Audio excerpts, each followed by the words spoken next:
Hey YouTube, it's your girl Chic from Chic Speaks. Welcome, welcome, welcome. Listen, we're going to get into it tonight, y'all. But before we get any further, please, as you come in, like, share, subscribe. Make sure you hit the notification bell so you know when we go live over here. Because y'all know we get into things over here. We talk about it. We talk about it.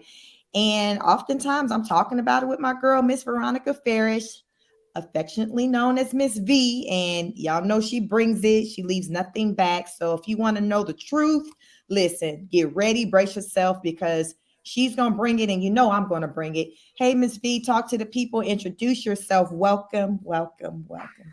Thank you for having me again, Lashik. I appreciate you. Hello, everybody. It's your girl, Miss V, and I'm here to have a in-depth conversation with Lashik tonight.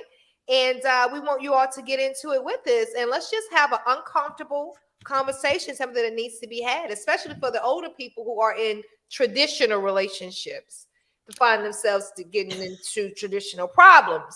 How they gonna handle that? So yeah, let's get into it, and yeah, I'm excited about it. Listen, thank you. Tonight we're gonna get into it. So I'll just give you a little background how I came up with, tonight's discussion. I was listening to an interview that Miss Sharazad Ali had with I am Courtney Michelle. She's another fellow content creator. If you guys haven't gotten into her content, go over there and check her out. She's an awesome content creator. And I feel like she brought Miss Ali out the woodwork. Like I've been hearing her name for the last couple of years. And a lot of times when her name is brought up, it's either people kind of like shun away from her and her beliefs. And then you got some people who are like, okay, I can see what she's talking about, more so men. So Miss Ali is a woman who says, listen, women need to get in line. We're having a lot of issues within our communities, within our families, with our children, and a lot of it is rooted in the mindset of the modern woman, the woman today. Mm-hmm. And her thoughts is if we correct the mindset of the woman, then that's basically what's going to be the root of fixing the problem with our homes. And when I say our homes, the homes of Black people, the Black community. So that's what I mean whenever I say our. I'm talking to us, our people, Black people. Mm-hmm. So I have a clip that I do want to share. It was just a clip of the interview that she recently did with Courtney Michelle. And she just talked about like, listen, like ladies, y'all need to get out y'all feelings about, sharing your man because basically that's the way it's supposed to be. Mm. So she said a lot. So before I share, I guess, a clip from that interview, I have another clip that I want to share that she did back in the day because Miss Ali came on the scene. I would say maybe back in, I don't know, maybe the 90s. I don't remember her being on the scene. I probably was too young, but a lot of the clips that are out on the internet of her talking, it was like if any of you guys remember the Phil Donahue days, the Geraldo days, like Mm-hmm. she was sitting down with people like that and they was like, yo, what is this thing? And like I said, a lot of people were in her feelings about what she had to say, but it didn't make a difference. She still kept talking. She's like, I said what I said. So she has some books out there. I've never read any of her books, but I do know that she does have books out there talking about just the Black family, where we went wrong, how we can go about, fixing that and strengthening the family. So before we get into those clips, Miss V, you have anything to add in regards to tonight's topic? Yeah, I ask everybody when they come in and share their thoughts. Think outside of the box. Just think outside of the box. Because a lot of times we as women, I'm speaking of women because I know also well, we want what we want, and oftentimes our men are afraid to come to us and be transparent because of how they feel like we're gonna feel. And just be open minded. Just take a minute to just think about it, whether you agree or whether you disagree. I'll share my logic behind my thoughts behind it. And yeah, let's just get into it and have a real conversation and think outside of the box. Right. So we about to get into it because like before the late Kevin Samuels crossed over, he was like, ladies, y'all need to get out y'all feelings and accept the fact that y'all will be sharing your man. And that caused an uproar in the Mm, YouTube streets. mhm. So we're going to get into this clip. So fair use. Let's get into this clip I have. What about our morals and our religion? Whose religion? Whose morals? Not our religion, because we're not practicing the religion of black people anymore. That was taken from us. We don't have our morals anymore. That was taken from us. So whose idea are you representing when you stand up for those values? Not ours. Somebody else's. Some other nationality. And it may work for them. But it doesn't work for us. It hasn't worked for anybody, really. But nobody wants to deal with the truth. Monogamy was only created because of the economics of it. Well. Okay. So she said that. So she's like, monogamy was only created for the economics of it. So that's a full statement. So I definitely want to revisit that. But I have a second clip from her interview from more recent days where she kind of goes in depth about her thought process as it pertains to sharing your man. So let's get into that clip.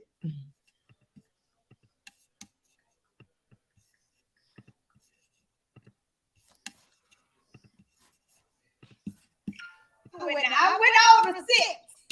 But Jesus. Explain to you. Okay. Explain something to you. There's been no woman on the earth who ever had a man to herself all the time. Yeah. We've not had a prophet. We've not had an ancestor. Mm-hmm. There's no man. Mm-hmm. Now, I don't like that. I'm like any other woman because we've been taught a different idea. I wouldn't want Monogamy. yeah, well, 101. well, we haven't been able to do that either. We haven't been successful. That's true. So anyway, if we check in our family trees, there ain't been no woman. That's our mothers, our grandmothers, our great-grandmothers, our great-great-grand, whoever, who hasn't been through that kind of ordeal with her man. Yeah. Okay? I struggle with that. I went over 6. Well, But Jesus. let me explain to you. Okay. Let me explain something to you. There's been no woman on the earth who ever had a man to herself all the time. Yeah. We've not had a prophet. We've not had an ancestor. Mm-hmm. There's no man. Mm-hmm. Now, I don't like that. I'm like any other woman because we've been taught a different idea. I wouldn't want Monogamy. well, 101. well, we haven't been able to do that either. Ms. V, listen, she's like, we ain't been able to do that either. So are we asking for the impossible? Because she brought up a point of there's no one else who's done what it is that today's women are asking for. I So agree. is that a delusional thought to be asking for something that historically has never been done? Yes, it is. And I think, you with the numbers, I haven't looked it up, but I'm just going by life experience, whether it's one time or several times, at some point, your man has been with somebody else. I can't speak for everybody else. You know what I mean? And it's like whether they with them sexually, when you work in a job, right? Your husband is on that job more than he is at home. The conversation that he has with his co-workers, you don't know what that conversation is like. They can make an intimate connection through conversation. She can stimulate his intellect by talking to him on the job. Now, there are other situations to where there are men it's just more or less like, you know what? I don't want to be with her, but I just want to see what it's like. I ain't leaving home for it. That's the reality of it. Me, what I can say, my expectation, I can say was delusional, because my expectation is just me and you, and then that's it. But a lot of times, as I said on my live earlier, is that we as women don't allow our male counterparts to be transparent enough without us getting really, really hype about what they're really, truly feeling. Do we really listen to them? Without being, no, if we took the time to listen to them and what they're talking about, maybe that would save, the heartache of being cheated on. because sometimes they don't feel like they can really communicate. I'm not saying all, but I'm just saying from what I've seen. And when you put this expectation on a man, it's just unrealistic for them. Now, some men may not, but then again, I still have to think about that one too. Because I don't know what you're talking about on your job. I don't know, Right. if you fantasizing. Because the Bible said if you think it, you might as well go ahead and do it. Come on, somebody. See, I don't know that word for word. Right. No. Listen, we get you, and welcome, Yvonne McGowan. Thanks for joining us in the building. Please like, share, subscribe, engage. Uh, we gonna get into anything that resonate with you. Show your girl some love on the Cash App, $speak50. We're gonna get into it today. Miss B, yes, I talk about numbers a lot, but there's times where we don't even have to stop, refer to Google to pull the numbers. It is what it is. Just like us knowing that majority of Black women aren't married.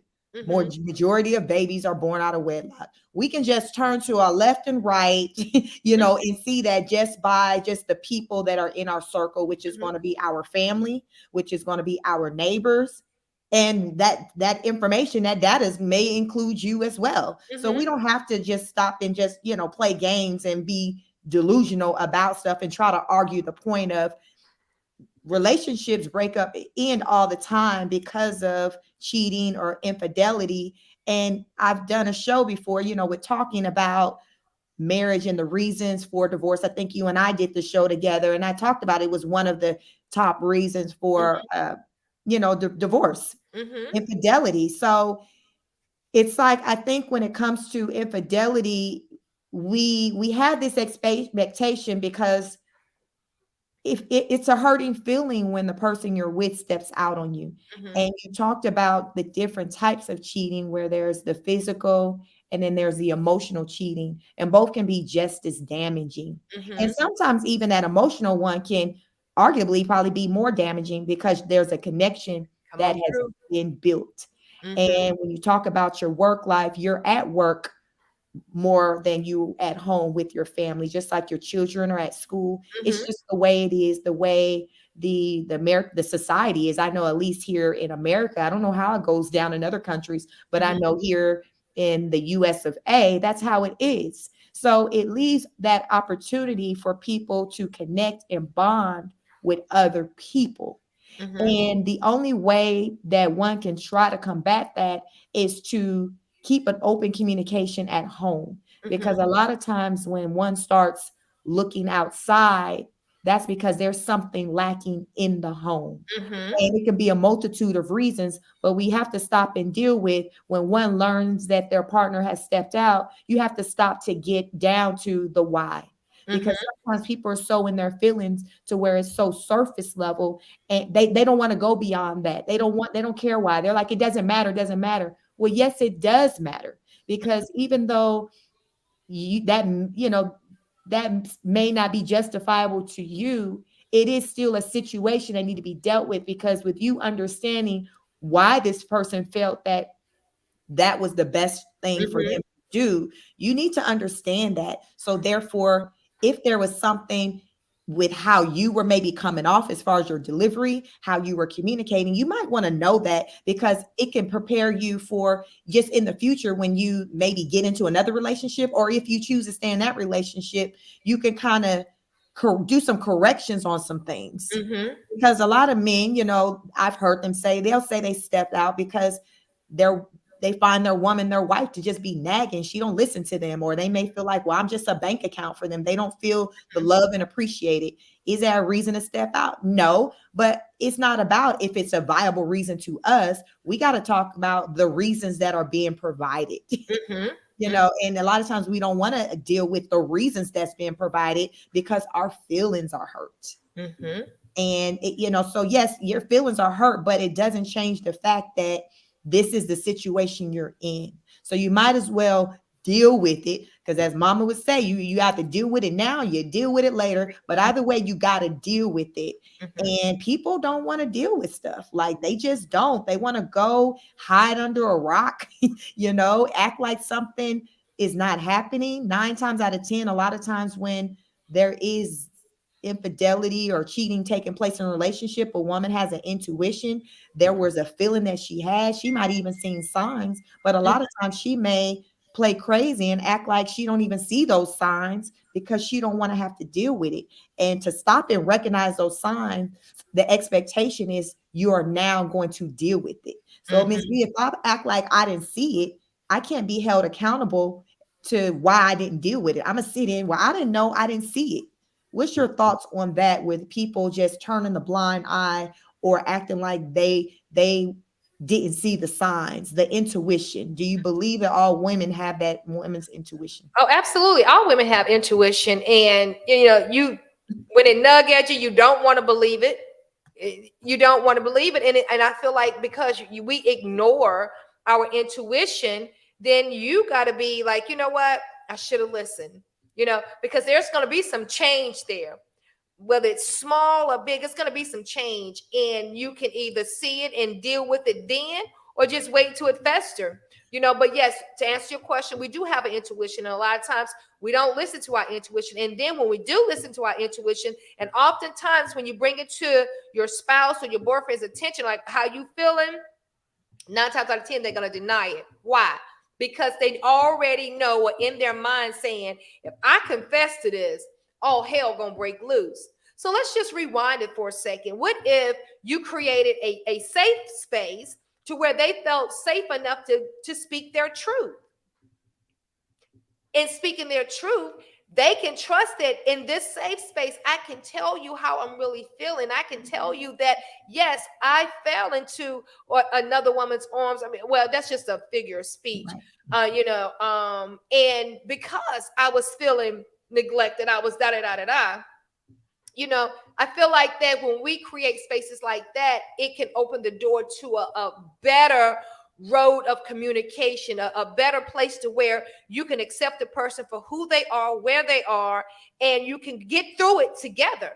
Now, do I feel like one person can be your everything? Can one person be your everything? In my mind, at once upon a time, I was like, yes, but one person cannot be, this is my opinion, your everything. And I think a lot of times, in the now, the traditional way is that people are going to be looking at me like I'm crazy as hell. But the traditional way is, no, you said your death do his part and da-da-da-da-da. But in the now, it's like, come on, like, give a person an opportunity to be who they are. Because either you're going to let them be who they are, or they're going to end up, if they want to step out, do whatever, that they're going to use that as a justification to do that. Will and Jada, they have an untraditional marriage, and they allow each other room to make mistakes. They allow each other to do whatever. I know Monique said it best, and I was like, wow. I thought about it. She was like, she brought it to her husband's attention, like, let's just have an open marriage. And a lot of people thought it was his idea. She was like, no, it was my idea. Because oftentimes when you are more or less like, you ain't gonna cheat and da-da-da-da-da, that opens the door for them to cheat. And when it's there for them, they're just like, I'm good. You know what I mean?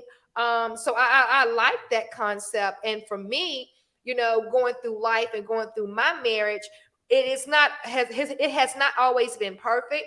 But what I have learned is to let a person be who they are, regardless of what my expectations are. Then that's a lot, saying a lot, because we as women want what we want and we see what we want, and we get this fantasy of what a relationship look like and what it's supposed to look like, be like, and you're not going to change our mind. But when something like this happen, you're like, wait, what? And they come and tell you, I'm not perfect. Like, you put me on that pedestal. I mean, I'm not perfect. Things happen, So I'm more open to just saying, listen, if you're going to make a mistake, make a mistake, but don't lie to me. Don't do it. That's a big thing for me. Don't lie to me, and listen, I won't lie to you. It is what it is at the end of the day.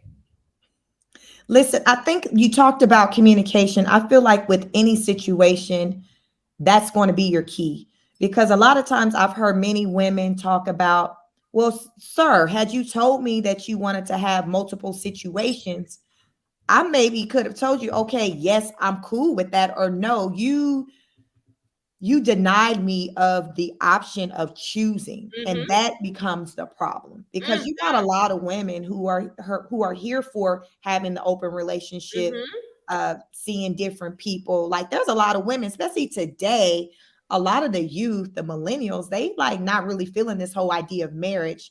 They want, you and I talked about, they tell you this hookup, they just want to hook up. To me, to hook up is, to me, something like an open type situation. Like, Mm-hmm. hey, when I call you and I text you, you come through, and then bam, bam, and then you going about your business. So to me, this hookup culture is kind of in line with this open thing, where it's like we don't have to have a commitment or anything like that. But when you think about the hookup culture, everything's out. So it's nobody lying. It is just what it is. It's just us hooking up.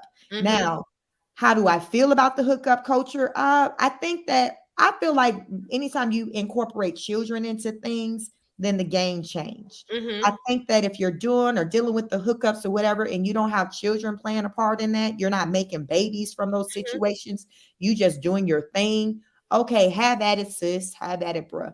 But when there's a baby made in it, and then you still have this mindset of just still doing the whole hookup thing, that's when I feel like, okay, now we have to sit down and talk and think about how we finna bring structure here, because preferably the conversation about structure should be had before a baby is conceived. But in Mm-hmm. the event, if it's after the fact, we have to talk about change Mm-hmm. now that we have a whole human being now created, that's now a part of your world, your Mm-hmm. dysfunction, your toxicity, whatever you got going on. We now have a life that has to play a part in that.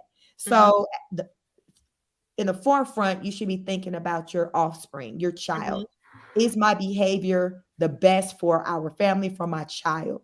Do I need to create structure, stability? And I think far too often, people, young people, women are thinking about this, having these thoughts after these babies have been made. Mm-hmm. Maybe even after they've made, there's been multiple babies that they've birthed. They're Mm-hmm. now getting in the mindset of, oh, okay, well, now, I want to think about having a man and getting married. But as Kevin Samuels told him, ladies, listen here, you about to share this man, right? And they're like, I know I got 4 kids, I got this going on, I'm not making much money, but I still feel like I can get the 6-figure man and I can have him all to myself. So I'm not having no infidel. I'm not having that. Is that delusional? Is it delusional to think that just let's just talk about like a high earner man, a man who has options? Is it delusional to think that he is just going to be with you? Yes. Yes, it is delusional. It is delusional because at the end of the day, again, this is me looking at it through outside the box from where I was inside the box before.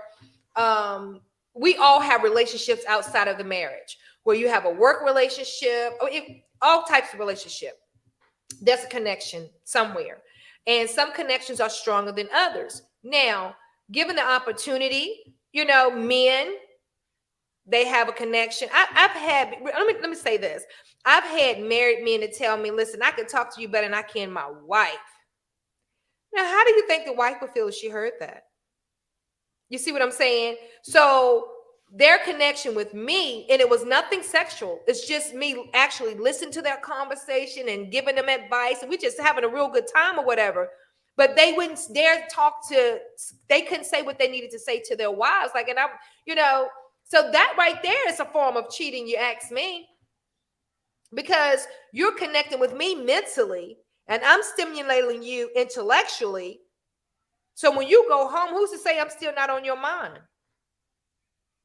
Yeah, and that's how it begins, because that's the part that it's unfortunate when people, or let's just say the men that you're talking about that you talk to, it's unfortunate that they don't feel like they can go home and talk to their women, their girlfriend, their wives, but they feel like they can talk to you. I can relate to people finding it very easy to talk to me just because I'm just understanding like that. Like I always just I listen to everybody, giving people the benefit of the doubt. And just because you're a man, I don't automatically think you this way or woman that way. I'm looking at your actions. And so that's what I am. I'm like, as I say, an equal opportunist. And so I see things from both sides. If there is an issue, I've always been a root cause type person. So I'm trying to get down to, okay, where is this stemming from? Even if it's an issue where that it involves me as who I am, I'm still always trying to understand, okay, where did this start? Where was my mindset? What had it go this way? Because it's my way of ensuring that I'm not going to be maybe a repeat offender, or say if I am, I maybe I didn't identify what's really was going on. And I think when you identify what's really going on, that's when you start to do the work to fixing it. Because sometimes it's not so easy to identify the why behind the issue. And that's fine, but you can't give up. You got to still continue to work at it, no matter how painful it may be. And a lot of people, they don't want to address things because it's painful. It's like, I don't want to deal with it. Let me just, as Aaron, Mr. Lego talks about, a lot of women just go and enroll in school. And that made a lot of sense to me when he talked about women, like when they're going through things, they check out, okay, well, I'm just going to go back to school. And initially I would think like, okay, well, that's great. She's building herself. But I can also see where he's talking about where it's like a woman maybe can be checking out, you're turning your attention to something else. Well, going back to what I said a few minutes ago, we as Black women, and I'm not bashing us at all, I'm just saying we don't want to hear that. And a lot of times men don't feel comfortable telling you their truth because of the backlash they may receive. So therefore, if they can find an outlet to be, show another side of them, they're going to do it. They're going to do it. Just point blank period. They're going to do it. And you could say all day, well, why don't you talk to your wife? And I can't talk to her like I talk to you. Like she going, and then another thing too, a lot of times, and I spoke with this one person, and I told you about this. He said he told his girlfriend before he married her, if you don't want me to step outside this marriage, now this is what I'm expecting. As long as I'm getting X, Y, Z all around the board, then I'm good. But if all that stop, and we start having problems in the home, then yeah, most likely I'm gonna step out. You can respect that. When he said, I said, now I can respect that because you're just being very transparent. And he said, yeah, we went to counseling because they had some things that, two imperfect people trying to get it together. But that was his whole caveat right there. But along other things, they went to counseling and talked everything out. And they had like one issue. And he says, V, if I was going to cheat, it would have been that time, but she got it together. That was more or less having children in the household, But I said, man, I can respect that. You coming straight, because most men not going to say that. They're just going to be like, still take care of the house, still do this and still do that. And as long as I'm taking care of the house, I can break away and do me. Because this is like some people may drink. Some people may, what a stress reliever. Well, some people's stress reliever might be another woman. But is it so hard for women us as Black women to sit down and have a conversation and create a safe place for our husband or boyfriend to just be who they really are? Like sometimes even in sex, a person, sometimes they don't want to just tell you like, I want to do certain things, because if you all haven't been doing them, the first thing they're going to say was, where you get that from? Come on now, man. Like, look, don't I have a mind of my own? Can I explore? Can I, I'm not 18, 20, 25 anymore. I want to do some stuff I've never done before. You know what I mean? But that's the thing that they get. Like, where you get that from? We ain't been doing that.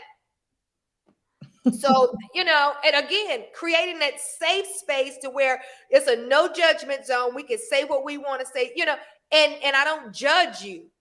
You don't judge me. So you brought up how, the man, a friend, or someone you knew, he basically laid out the ground rules and said, as long as you do this, that, and that, I'm not going to cheat or step out. I did take notice that he talked about, if you don't do this, that, and the third, I'll cheat, not I'll divorce you. So it made me go back to how women divorce or quick, they'll divorce and a man will still stay in a situation and just still find their peace or happiness, whatever you want to call it, outside of the home. They'll still try to make it work. So it's very interesting with the mindset of how a woman will be like, forget this, I'm gone. Mm-hmm. Whereas the man will still stay in it and just do their thing. Until they can't do it no Yeah. more. Mm-hmm. And then they get mad when you didn't file for divorce or whatever, Mm-hmm. because they'll just stay in it and just do their thing versus leaving, especially when there's children. Mm-hmm. They're gonna stay. A lot of them, that child support will definitely get them right every time. I think that's a big reason. Who Ain't was that nobody said gonna it's have to sheep deal. to keep her? Yeah. And that's a real thing. I've heard that before, where a man be like, man, they let me know, listen, I'm here. It's these kids, child support. And with those situations, I already know it's just countdown until a matter of when those kids are grown and gone. When you see that they're, that relationship is done. Mm-hmm. So let me look at the comments. Let me see who we got. Uranus Rap Star said, unattractive women work hard to keep men. I think you got some attractive ones that be struggling too. How Honey, many I times don't do you think looks see? have anything to do with I it. think most find Nia Long to be attractive, and look at her Mm-hmm. situation. Halle Berry. There's so many. Most of the time when we hear about these celebrities and they're going through these breakups, they are attractive women. Mm-hmm. Like, when the last time we seen a booger bear on the internet talking about my man? We ain't heard Lizzo talking about no man that left her. She, Let me tell you something. Somebody had once said it's the ugly ones that don't have nothing to worry about, because when they get a hold to it, you're gonna know. Uranus Rap Star said attractive women have choices. I believe there's a difference between having choices and still being selected by that man, Oh, meaning absolutely. his behavior. He still finds your behavior. He still finds you worthy to change his behavior. So many of us can attract the attention of the man, get to the dinner, but how many of us can hold his attention? Ah, And that's the part that, and I think a lot of women bank on just in the initial getting that date, which is based off of just your physical appearance. mhm. But to get the ring and have the longevity, that goes far beyond the Looks. physical, the looks, because Absolutely. looks, as they say, fade. And how many beautiful people do we cross paths with on a regular? You got men sliding into other women's DM, women that they ain't never even seen in person, and they thinking this woman gonna look like that when they see him in person. 9 times out of 10, she not. Mm-hmm. But It's the they'll slide voice. into her DM. So we really can't bank on the looks, because attractive women get dogged out all the time, probably Yes. more so than the unattractive woman, because they have the options. And you know what? I think that too, men that would cheat on attractive women, they feel like, they ain't going nowhere. You know what I mean? Like, really? Right. No. Mm-hmm. So hold his attention sounds thirsty. So I don't agree with that. Holding someone's attention sounds thirsty. No, if you get somebody, if you're dating somebody, and the only reason why they're with you is because of your looks, what else is it that's going to keep them there other than the looks? I should be able to stimulate your intellect. It should go deeper than that. Looks is superficial. Your thoughts? Definitely, Yvonne McGowan saying a lot of times it starts with mental stimulation that looks have nothing to do with exactly like the looks is going to attract the person, like, but that mental stimulation is going to have them still circling back around to look for you. Or as you talked about, you having this conversation with him, and when he goes home, you still been on his mind and he's still thinking about you. Mm-hmm. Having that type of hold on a man is typically what's going to get you that proposal, because especially if it's a man that has a lot of options, he's going to be beauty, that's going to be the first thing. That's just the entrance. You know how you going to American Idol, okay, let's see if you can sing, you can hold a note, that's just the base point. Mm-hmm. But Can you work the stage? Yeah, you can work the same, but it's other things. The consistency. Are you different? What makes you? What separates you from the rest? Mm-hmm. Because it's a lot of beautiful women, So what makes you special? What is it that you do that other women aren't doing for me? So, it's more than that, and I feel like mature people understand that. Mm-hmm. So, those who want to go back and forth about it, it lets you know, first of all, that they're not a woman and then they're not in a relationship. So So, and Lashik, the whole topic tonight is basically, should a man have more than one woman? And how would you feel about your man having more than one woman? And the conversation is more or less like, if you have I feel like you should allow us the space for your mate to be who he is, to where he can say exactly how he's feeling, because oftentimes we as Black women, we don't want to share our man. So if he bring it to the table, give me the option, as you stated earlier, give me the option to say yay or nay. But a lot of times men are not going to be honest with you because they feel like they already know what you're going to say. That's just the bottom line. Whereas to now, it's like with the Gen X generation, they're not into relationships. They're not into monogamy. They're not into any of that. They're into, listen, if I like you, I like you. And if I want to be with you, I'm going to be with you. No, I'm not going to be committed to nobody. And even in being committed, it's more or less like, this is who I really want to be with. But right now I'm feeling this person, so I want to be with this person. That's what that's all about. And no, we're not thirsty. Both of us are married women. yeah, like I said, I mean, I think people who use certain terms are thirsty. Like I said, they're people, for one, they're not women and they're not married, because first of all, having a mindset like that is not going to get you to ring. It's going to be Right. evident that you're a dust bucket. So it is what it is with that. A man wants a mature woman, a woman that's going to be able to handle the truth, and a woman he's going to be able to Absolutely. talk to. And Mhm. if he don't feel like that he can talk to you and he checks out, just like how a woman can check out, a man can check out too, then Houston, we have a problem. Okay. Houston, we have a problem. And I think that creates for how we have these cases where you have these men who have whole families and lives outside of the home Mhm. because they went and found comfort. They found, what do I want to say? They found contentment, comfort in someone else. Mhm. And it's just and a lot of times it's just a matter of time before they leave you, the main one, for that one. Mhm. Because like I said, a lot of times they're trying to raise the kids and they're like, okay, once the kids are grown, I'm out. And I feel like when you're in a situation like that, a woman should be able to recognize that if somebody is there for a particular reason, it has nothing to do with them wanting to be there because of their love for you. Like, it's very evident.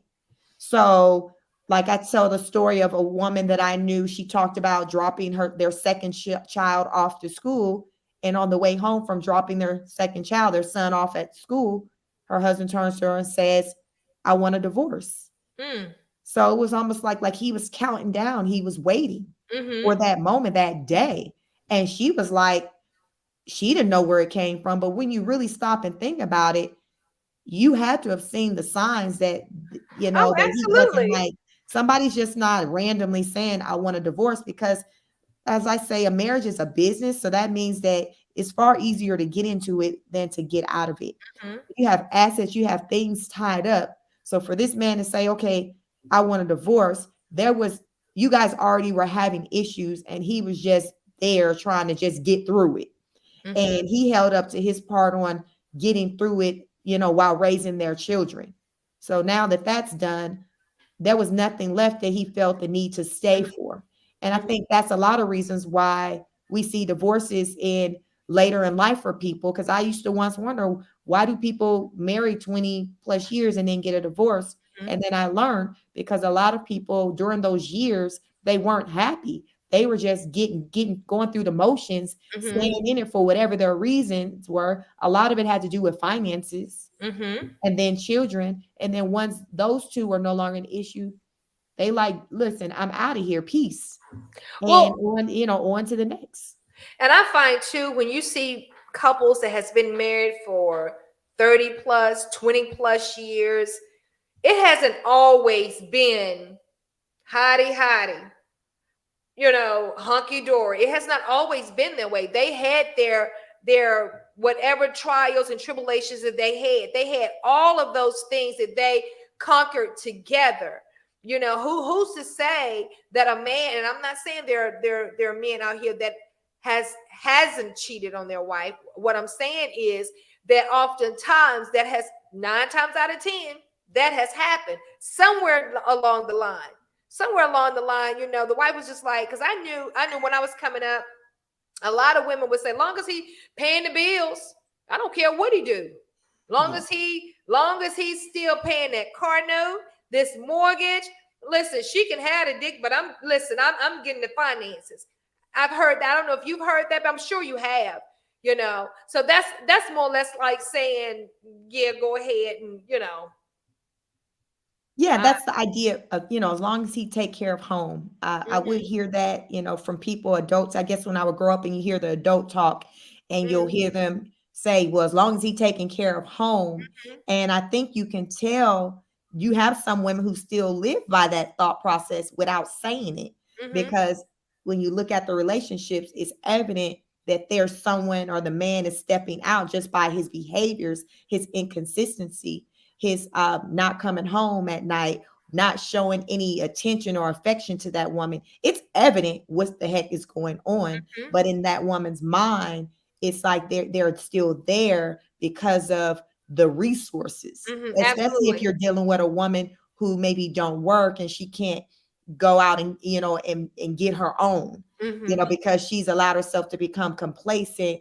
And I don't advocate really for a woman to put herself in that situation, because you start to lose yourself, where that man will then can oftentimes, if he not on the up and up, feel like he's dangling a carrot over your head, which means that he has control to act how he want to act, come and go as he pleases, basically be disrespectful, because it's almost like, well, what are you going to do? You ain't got a job, and so I just wouldn't want to find myself in a situation like that where somebody has that type of energy towards me. Right. Now, granted, every man don't have that energy like that towards, because there was a period where I didn't work, where I had gotten laid off, and I didn't get that energy at all from my husband. But I've seen other women get that energy from their husband once they stop working. So I always advocate women have some type of level of independence just for yourself, to feel good about yourself, to know that there's some type of way you're just, you're able to contribute, even if you're not paying anything in the household, but just to have something of your own, even if it's your own business. Right. The point is just to soar into yourself, and therefore you're not getting caught up in him and losing your way. Because I feel like a lot of women lose their way by getting caught up in their partners, and that's never good, because at that point the man's like, he's feeling smothered. He don't want you all up in his space like that. I heard a man say, like, we want to know that you're near, but we don't want you physically near. We just want to know that you're like in the other room like that. And that's how, with me and my husband, we're near, but we're not always near where we still got that space. But I know he's just in the other room, he's still in the home. So that works for us. But I think it's important for everybody to have some type of independence about themselves, man and woman. I agree with that. Another thing too is men, when they step out, they seem to have a problem with women doing the exact same thing. So if you're a man in the chat, what is your take on if you're married or if you're in a relationship, if you step out, would you have a problem with your wife or girlfriend wants to step out and and be with somebody else? I know men like, if she cheat, it's over, but you did it. Right. So what is the, men is like they can dish it out, but they can't take it. Whereas to, that's I mean, I can't explain that why men would do that or feel that way. But yeah, I don't get it. I don't get it. It's like they're saying, well, this was going on and that was going on, and I just slipped. Well, then you come back and say, well, this was going on, that was going on, and I just slipped. It don't have the same weight. I was listening to the panel show on the Peef Network the other night, and the discussion was, men, would you be able to forgive your wife if she cheated on you? And just the thought of, did you ever see the movie The Best Man with Morris? Yeah. And their reaction was just that, like how they just said, they wouldn't be able to just fathom it. They would have to leave because they would always just be having these thoughts. It was just like, because one of the gentleman on the panel brought up the scene from the movie The Best Man, and before he brought it up, that's what I was thinking as the men were going around giving their responses. And so it was one of those things to where it's like they couldn't handle it. And then when asked, Mr. Letgo was on that panel, and they asked him, well, how would you feel? What if you cheated? Would you want her to take you back? And he didn't give an answer. He just said, it's up to her. I can just say how I would handle it. I'm saying I wouldn't forgive her. She would have to go. But however she wants to handle it, that's her business. But I've known a guy, it was a guy I worked with years ago, and he would tell me, I've cheated on my wife multiple times. They probably still married together because he was just the worst, just even on the job. So he was saying prior to that, how he cheated with one of her coworkers. Like, she knew, she took him back. And he said, I told her, well, you can take me back, but I'm gonna let you know that if the tables return, I wouldn't take you back. He said he told her that. And this woman, I had never met her in person, but I've seen pictures of her, and you can tell she was a heavier set woman. You can just tell there was a self-esteem issue where she was settling for him. And like I said, I'm sure they're still married, because over the years, we're Facebook friends. I'll see that he's still married. They had 2 sons that he was raising. So you can only imagine how they should be grown, his kids. Yeah, because he had 2 boys back when I didn't have any children. So they're grown men right now, the 2 boys. So I can only imagine, based off of the example he showed, how those 2 boys turned out, because he was a hot mess. You know what I could see happening in that? It was like Tyler Perry's movie. As they get older, something happened to him, and the tables turn, and she have to take care of his ass. And then she'll more or less be like, now the tables is turned. Then she can do to him what he basically did to her in her own way. A lot of times, like, as you say, like, her self-esteem may have been low. But one of the things that I say is never lose yourself in a relationship. Never lose yourself in anyone. I've been there, done that.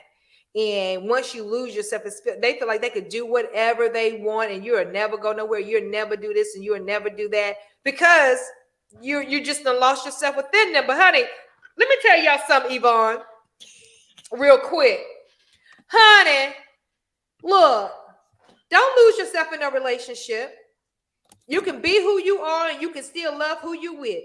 And I feel like if you with somebody, I feel like communication is definitely the key. Communication is the key. Have a free zone. I always call it a free zone, to where you all can have a conversation about what the person really desires are, what's going on, and no judgment. And my wish would be for men to say what it is. Give us the opportunity to agree to go down that road or not. But let me tell you something real quick. Know that you go down that road, I'm right behind you. Miss B, what you say when they go low? What you do? I go straight to hell. I believe you. I go straight to hell. Oh my God. Okay, she said that part. Come on. Look, don't play with me. Don't play with me. Yeah, everybody's human. People gonna make mistakes. We're gonna do that. And I feel like we as Black women should be more like, listen, because we want what we want when we want it, and it's always easier said than done. But if we start thinking outside the box and start being like, listen, I know you human. That's just like, we had a conversation, like, men gonna always look at asses. They're gonna always look at ass. Well, I do too.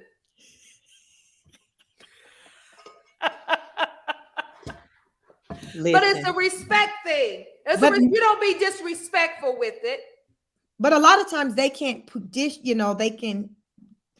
can't handle it when the tables are turned. That's that part right there where, as they posed on the panel, like, well, what about, would you expect for her to be forgiving to you? And they really couldn't answer that question. I think, Mr. Letgo was the only one that responded by saying, well, listen, that's her business, whatever she want to do. But I'm telling you, how I'm gonna handle it. If it were me, to me, if she cheat on me, I wouldn't be able to do it. But it was just evident that, the men, they just couldn't handle it, the idea. So there was one gentleman on there, which I agreed with him.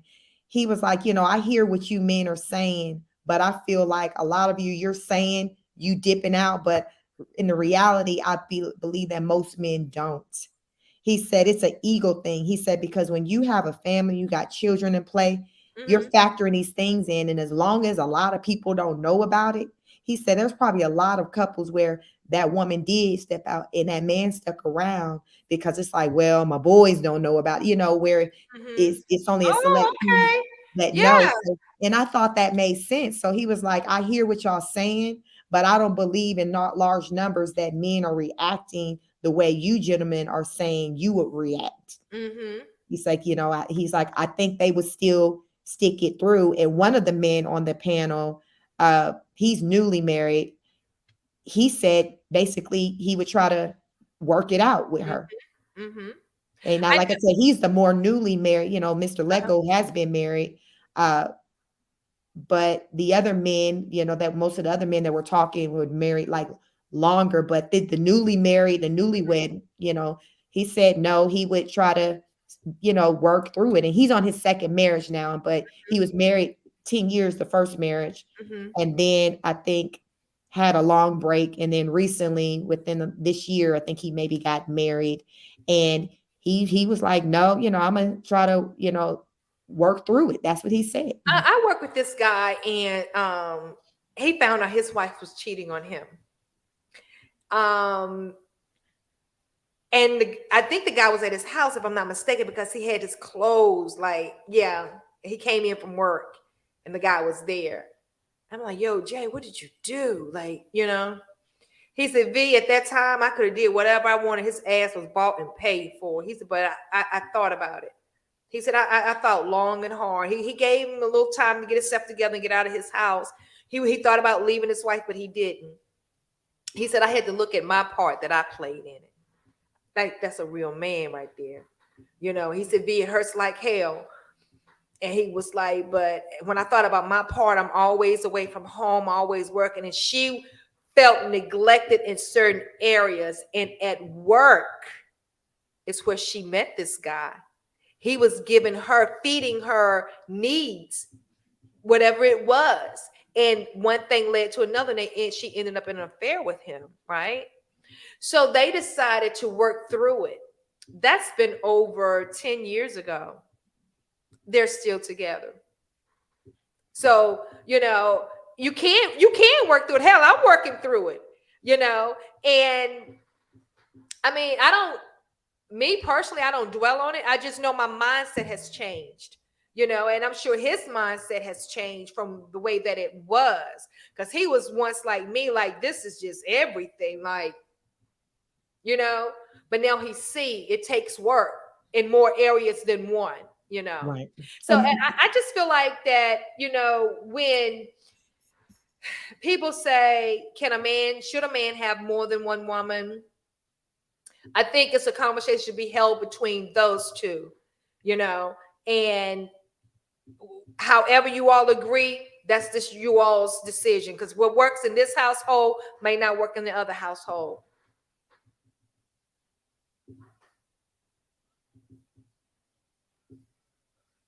Sorry, I went on mute. Also, what came up in that conversation is being real about the role that you played if you maybe weren't always on the up and up, because that can play a part in how you react to when you learn of your partner doing something.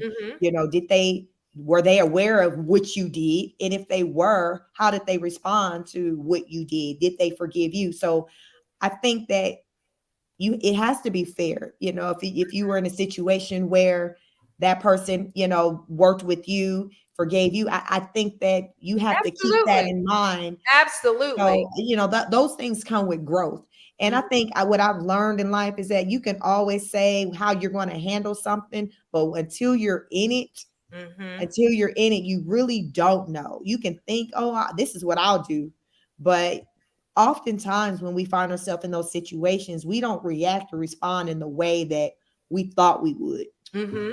so we have to keep that in mind as we're listening to other people's situations and how they handle things. And you saying, oh, I wouldn't have dealt that. I wouldn't have done that.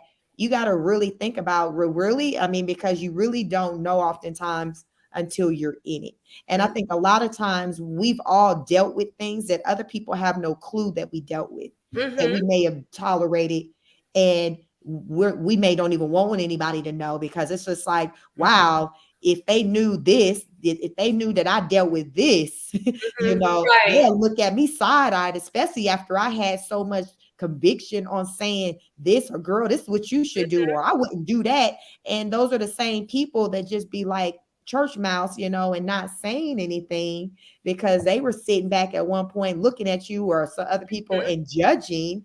And now it's their turn. It's showing up on their doorstep, and they're having to live with that.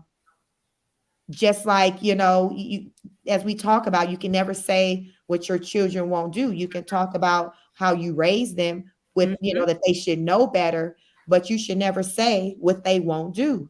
Just like you can never say what your partner, your spouse won't do. You can speak on yourself as what you've done, but you can say, well, this hasn't happened to my knowledge. Like, you got to my knowledge, like when Cynthia Bailey, they were putting out there that her reason for divorce had to do with infidelity.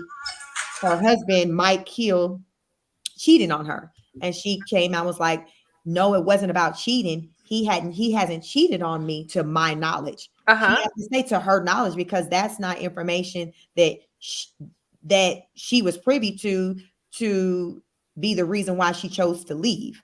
Now, she don't know if he cheated on her or not. You don't know what you don't know. That's just any of us. You don't know what you don't know. And I don't feel like one should dwell on what they don't know. I'm a true believer in what you're meant to know. You will know. When you go looking for stuff, you find it. So don't go searching for stuff. As some people say, or some men or some women say, well, if my partner, my spouse cheats on me, I don't want to know. And what I interpret that is they're saying, listen, I'm not going to go looking and searching for things when they talk about, I don't want to know it, because when it's meant for you to know, you're going to know. And I think a lot of times people just start looking for things, and then, things surface, and now they got a whole ish situation. And then now it's just like, okay, well, what am I going to do now? It's out there now. Man, I wish I had just done this, or, because you can't unknow what you know. Once you know something, you know it. And then once people know that you now are put on the spot to react, to respond. So people are looking to see, okay, how are you going to respond now? Like you were talking earlier to me about that couple online. Can talk about that with she said her husband had broke her finger. You were telling me earlier. Oh yeah, the LaTruth. They are they're influencers, and their relationship is always look like it's always good. They're always having these intimate moments, this and the other. Well, it's a video that she posted of him where they got into a fight and he broke her finger. And so she was out telling, and he was saying it was a skit, and she was saying, no, it's not a skit. I wouldn't dare play with domestic violence. You did it. And then she had put a little boy on there. He in the back telling me, some daddy, you did do it. You had mama locked in the door, and I was banging on the door. You went open, I was back there crying. I'm just saying, that's what he said. I'm just like, okay. But the thing about it is, she put this out there. Is she going to go back? They have 4 kids, I think, 3 or 4 kids. I don't know. So sometimes when your emotions are high, and you just and when those emotions settle, then you start looking at things. And y'all probably look at me crazy and say, but that's domestic violence. She when things settle down, she'll probably say, I've been with this man for umpteen years, and and we got these kids, this nice house, and I don't want to uproot them, so I'll go back. You just never know. Or this may have been the straw that broke the camel's back for her to say, you know what, I'm not putting up with this anymore. Because I truly believe that this wasn't, and I'm not saying that I know for a fact, but I'm just saying what I believe. I don't believe this was the first time that he's done it. His baby's mother, before he married his wife now, she came on and said that he would beat her with a belt and drew a gun on her in front of her 6-year-old daughter. So this man has a history of beating on women. So I just feel like this is not his first time of doing that. And this could have been the straw that broke the camel's back for her. Well, one can only hope, especially since she took it to the internet, because sometimes people want to take it to the streets, to the YouTube, the internet streets, to show kind of receipts. That's receipts. And I can only hope that if she did that this is her saying, okay, I'm done. I'm putting out the proof. So when people learn that, you got served with these divorce papers, they know why, they know the background story. But here's the thing, when you air your business out, again, like I said, people are looking to see how you respond and how you react. And a lot of times people respond and react in a way that many people have an issue with. So then now you're in a situation to where you're feeling like you have to defend whatever your decision or your stance was. And, I told you before, like, I'll talk about like Tamar Braxton. She often puts her life, she's a celebrity. She lives her life on the internet, but I've seen her, be quick to say, well, people are in my business. They're doing this, that, and the third. And it's like, well, man, we wouldn't even know these things had you not put it out there. So what I say this to say that we can't put our lives out on the internet and then have an issue when people start publicly having an opinion. Because at this point, you give them a permission. Yep, you gave them permission. So you can't dictate how people choose to respond to the information that you put out there.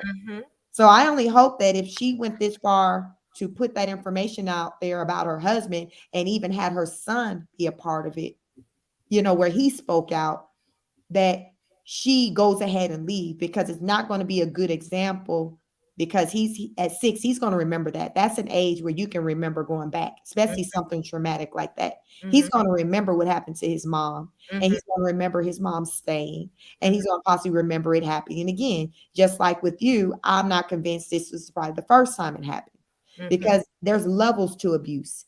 It starts usually with a verbal, then, maybe a push or a shove, a slap. Then you're getting to broken limbs. And then we know what the last stage is. You ain't even around to, tell what even happened.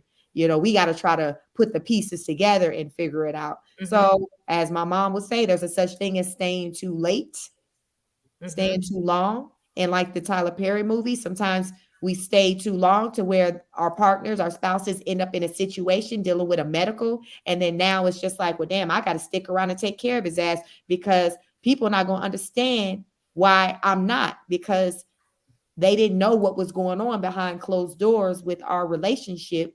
So now, say if I were to leave and now he on his last days or he's sick, I'm gonna look a certain type of way, because we're still married, and part of those vows is, in sickness and in health. So I believe that when I always say, when you're not feeling good physically, mentally, emotionally, when it's impacting your body, the health of your body, that's the indication that you need to do something. And that do something could mean getting help, as in like you and your partner, your husband, wife, getting counseling. And if they're opposed to that, or if that doesn't work, then you just need to remove yourself from the situation altogether. Because as they say, stress kills, and no one needs to be in a stressful situation. I don't feel like anyone should live their life like that. As I say, my husband and I, we've been married 18 years. So we both agree, if we're going to do this thing called life together, we might as well be happy.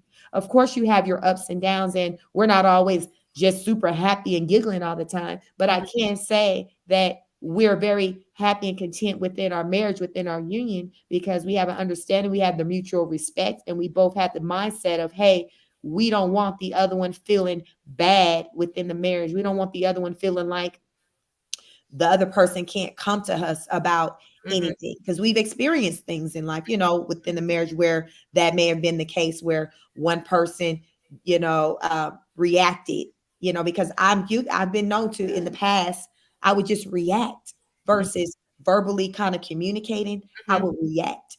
So because I would do that, my husband now, he recognizes where, okay, she's looking a little frazzled. Like, let me do a check-in. You good? Because I have the tendency to just react. I feel like I'm better and I'm past that with the whole reacting things because I understand the importance of communicating because reacting just creates a whole nother issue. It's just a layer on top of whatever the issue is, like a cake, a layered cake. And next thing you know, you got a daggone 5-tier cake that you're dealing with.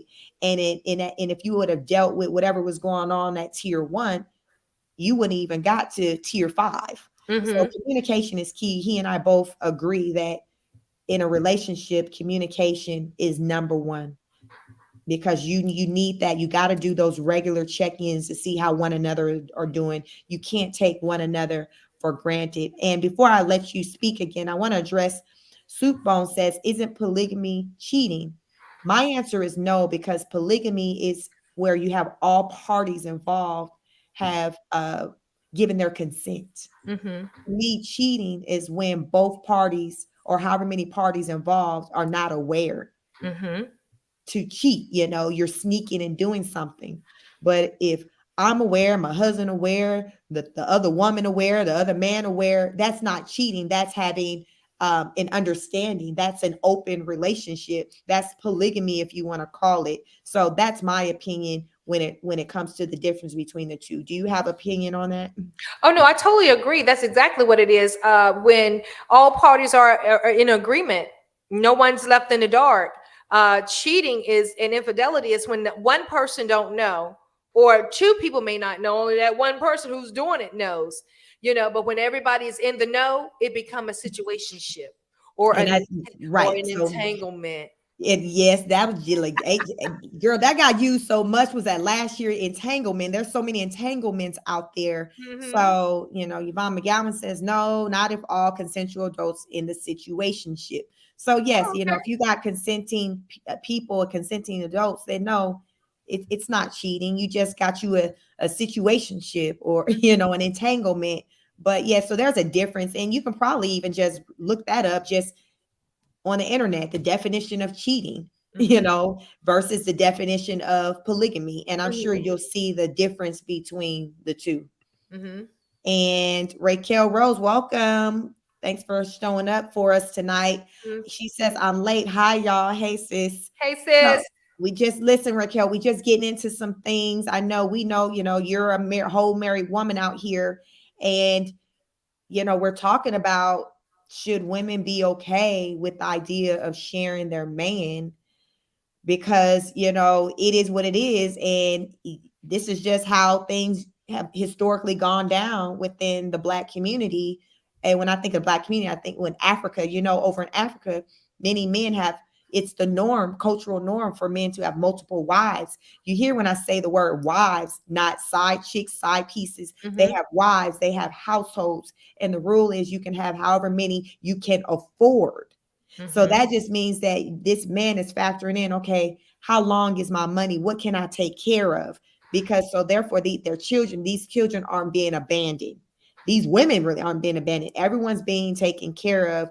And this man is taking care of everyone. So I want to go back for anyone who new just joined. Please make sure you like, share, subscribe, hit the Cash App if anything resonate with you. $speak50. But I want to show Ms. V that clip again on Miss Ali, Sharazad Ali, sharing her sentiments on the notion of women thinking that a man should be all to themselves. Like she's like, listen, you being real selfish. Like, listen, you being selfish, sis. You're being selfish. So let's listen to what she had to say. Fair use. Struggle with that. I went over 6. But Jesus. Explain to you. Okay. Explain something to you. There's been no woman on the earth who ever had a man to herself all the time. Yeah. We've not had a prophet. We've not had an ancestor. There's no man. Now, I don't like that. I'm like any other woman because we've been taught a different idea. I wouldn't want monogamy. Yeah, well. One-on-one. Well, we haven't been able to do that either. We haven't been successful. That's true. So anyway, if we check in our family trees, there ain't been no woman That's our mothers, our grandmothers, our great grandmothers, our great great whoever. Who hasn't been through that kind of ordeal with a man? Yeah. Okay. I struggle with that. I'm with all the six. Well, But Jesus. let me explain to you. Okay. Let me explain something to you. There's been no woman on the earth who ever had a man to herself all the time. Yeah. We've not had a prophet. We've not had an ancestor. There's no man. Now, I don't like that. I'm like any other woman because we've been taught a different idea. I wouldn't want monogamy. That, yeah, well. One-on-one. Well, we haven't been able to do that either. We haven't been successful. That's true. We haven't been So anyway. So listen, Miss Ali said it ain't been working for us. So what they say, the definition of insanity is to do the same thing over and over again and expect a different outcome. We've been struggling and fighting to try to keep our man to ourselves and having to deal with situations where there's been infidelity or cheating, and we leave that relationship, get into another, and only to encounter the same thing. More often than not, I would say, to encounter the same thing. So does it make sense to try to work through that situation and see how y'all can make it work, or to throw in the towels, however many years you didn't have vested, and then go start anew? And I was just telling someone in conversation, I feel like the longer a woman is in a relationship with a man, the more apt she's willing to stay and try to stick it out.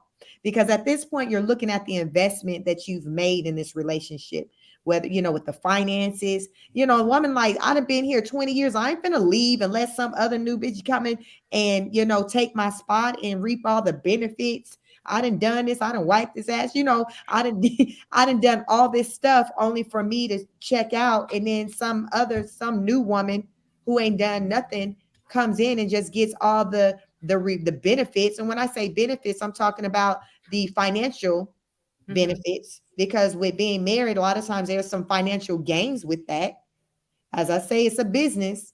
So another woman come, another young thing, Miss V, move out the way. I'm coming up in here, and now she finna, be in the house, driving the car, having the money in the bank account. And when you done dealt with and put up with a lot of his stuff. So I think that the longer a woman is in a relationship, the harder it becomes for her to leave because of thoughts like that.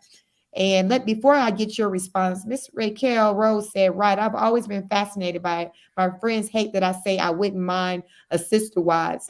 It's funny though, because I think about, sometimes I would tell my husband, I need a wife, just with the help around the house with the kids, just, it's just the things that typically that woman energy brings into the relationship. It's just like, man, men got it good to have somebody like that. Can I have somebody like that too? Somebody to say, tag you in. And there's a couple that I follow, a guy, I don't know if I follow him. He always come up in my feed, but he has two wives, two beautiful wives. He and his first wife were married for like 15 plus years. Then he brought in the second wife, and they all just live together, raise the children. He takes pictures with all of them. He'll take pictures with one wife, and he'll take pictures with the other wife. And they're both, both wives are beautiful. And this is their life, people often have an opinion about it, but looking, looking at their pictures, everybody just seems so happy and content. And you never know how people really feel about that. You see, they smile in front of the camera, but we're women too. I think we all have a jealous streak, so sometimes I wonder, like, do any of the women, especially wife number one, ever sometimes miss when she didn't have to share him, even though she do recognize some benefits with having this other woman around? Because like I said, the other woman, she helps out too. She carries her weight. So it's kind of like some pros and cons to it. But what's your thoughts on that? I know. Me personally, I'm more or less like, if that's what, if you find somebody, that's, don't bring it around me. That's just me. I wouldn't bring it around you, respect, then we come back together, do what we do. However, I do kind of disagree. I understand what you're saying about, when you've been in a relationship for as long as you have, and then I'm not going to give this up for the potential of somebody else to come in and reap the benefits of what I've had. What if, you know, you're like, okay, I'm out, but you got somebody to make 6 times more than what he made. So you're not really losing anything. You really gaining because you go from from 10 all the way to 1,000. You know, would you still feel that same way that you're losing? No, but here's the thing, the caveat to that. That goes back to your self-esteem. So let's take, remember the actress Layla Rashawn? Layla Rashawn. Miss Sunshine from Yes, Harlem Nights, and her husband was running around with Nicole Murphy. Yes. Have you seen what Layla Rashawn looks like today? Yeah. Do she still look like Sunshine? No. Would you say that has impacted her self-esteem? I'm sure it has. And would you say she feels that she can go out and do better than him? These things, it makes a difference with how we care for ourselves in a relationship. Yes. Because if we still feel like we still have something to bring to the table, we still have our self-esteem, we don't have that mindset of, okay, I have to settle. So I feel like a lot of times when women settle, that's why I preach, ladies, don't lose yourself. Don't let yourself get all out of shape, because a lot of times I've heard women say, well, ain't nobody gonna want me. I didn't have all these kids. I'm fat now. I'm not marketable. I always say, sis stays market ready. I'm always market ready, meaning that me choosing to stay in my relationship has nothing to do with me thinking that I can't go and do better. It has nothing to do with that. I always say I'm market ready. I'm date ready at any time. My husband, hey, let's go on a date. Some random, let's go on a date. I am date ready. I don't have to say, oh, I need 6 months to get myself together. I done fell off. I'm always ready. As the late Nipsey Hussle said, when you stay ready, you ain't got to get ready. That's and right. It plays a part on your self-esteem with how you move when you like what you see. When you because you then feel like, wow, I like what I see. I got options. I like how people are responding to me. And when you look at, when you factor that in, a lot of times the women who do choose to stay and deal with foolery, there's evident signs of the low self-esteem. A lot of times you can physically look at them and see how they let themselves go. Absolutely. So I feel that was heavily a reason why Layla still continued to stay around. I didn't know she was still with him though. But again, as we stated earlier, the early part of the show, never lose yourself within a relationship. And for me, I feel like that the option should be given. It's a conversation again, as I keep saying, uncomfortable conversations need to be had. A lot of times we as Black women don't want to even phantom our husband or our man being with another woman. But the reality of it is this, sis, whether you want to accept it or not, it could happen. It could happen, and I wasn't thinking it was going to happen. Damn. But it did, and so my mindset has changed. Like, I can't change you. You can't change me. I can't have such high expectation on this particular person because he's human. Let's have a conversation about it. Where do we go from here? Right. Miss Yvonne McGowan says, my thing is, if you stay ready, you won't have to get ready. And I feel like when we as women show that we, when we keep ourselves up and show that our self-esteem is intact, it's good energy within the relationship. Oh, absolutely. Because it sends the message to your partner, your spouse, that you care about keeping yourself together. You care about how they think about you. And it's a representation of them too. Yes. A lot of times women will get comfortable. Well, I got him now. I got the ring. I remember there was this TikTok thing going around where women would show their picture of what they looked like when they got their men and their husbands versus what they look like now. And they were laughing about it. And it was just crazy. And these women looked like completely different, but they were getting off on the idea that they no longer looked the way that they looked. That was you. That was you when you got with your husband now. This was before y'all married, or this is before we married. Before you were married. Yeah, like I look the same. Yes, but a lot of women don't. They were like bragging. They were showing doing these videos, and it was crazy. And they were just getting off on this. So these men, it was a male's YouTube channel, and they were just so pissed off about women doing that. And I don't support women doing that. It's one thing is if you end up running into some type of medical condition and it That's what he had you, but 99.9% of the time, that is not the case. It's just a matter of the woman being comfortable and she just not caring anymore. And then if you say something about it, then you're gonna get snapped on, and then she gonna remind you of all the kids she pushed out. There's always a reason behind the why.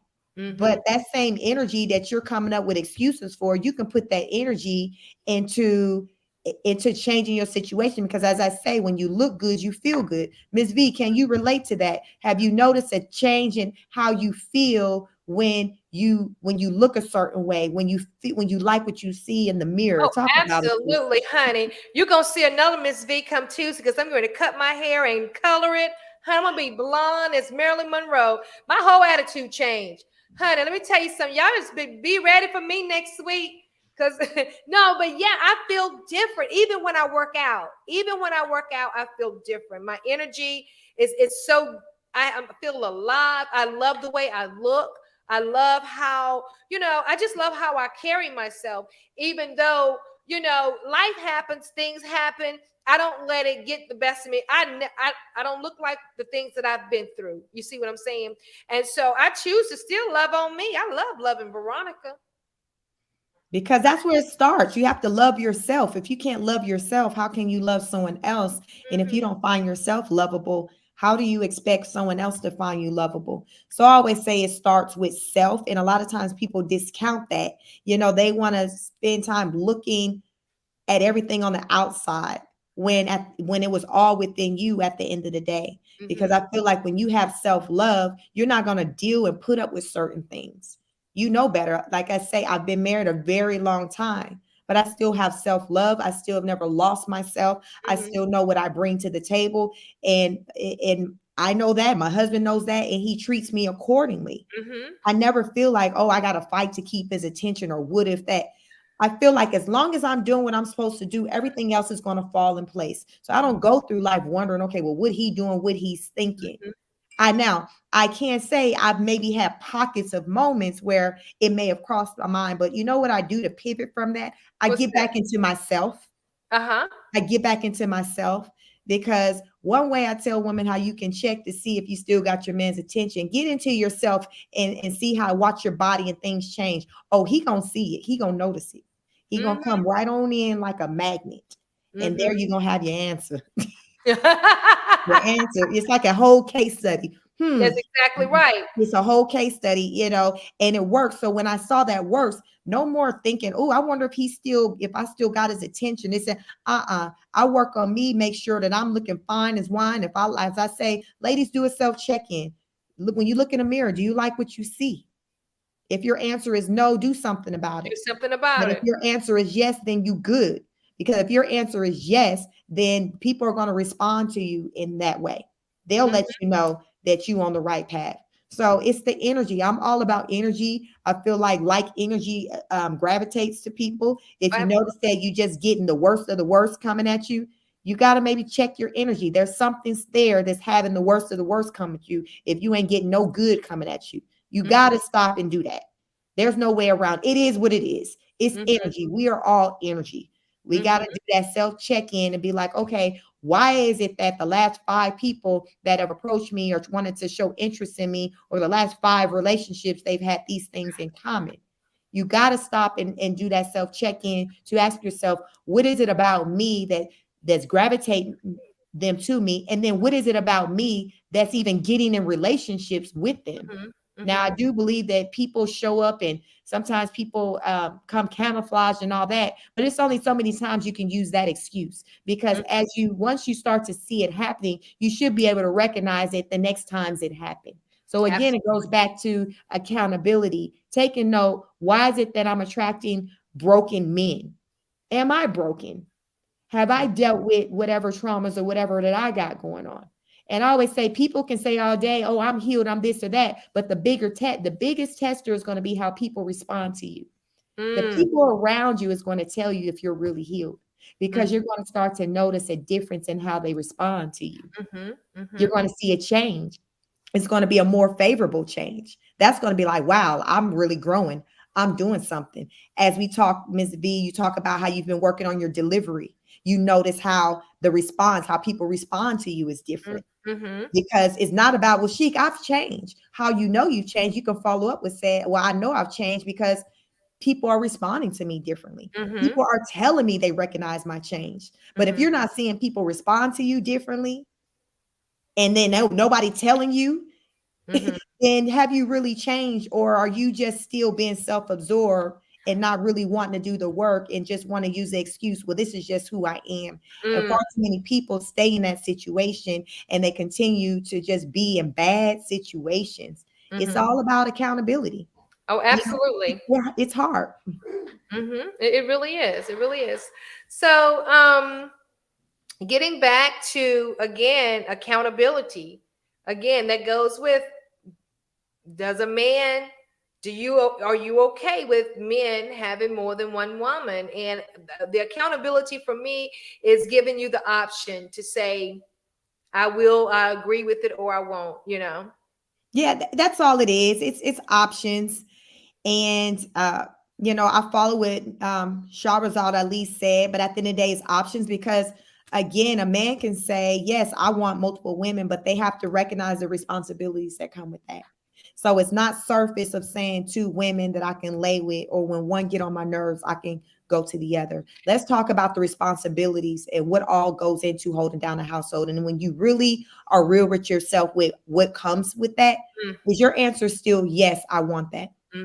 Because it's more than a physical part. Because my husband had said that. He says, more than the sex, you're going to get tired of that.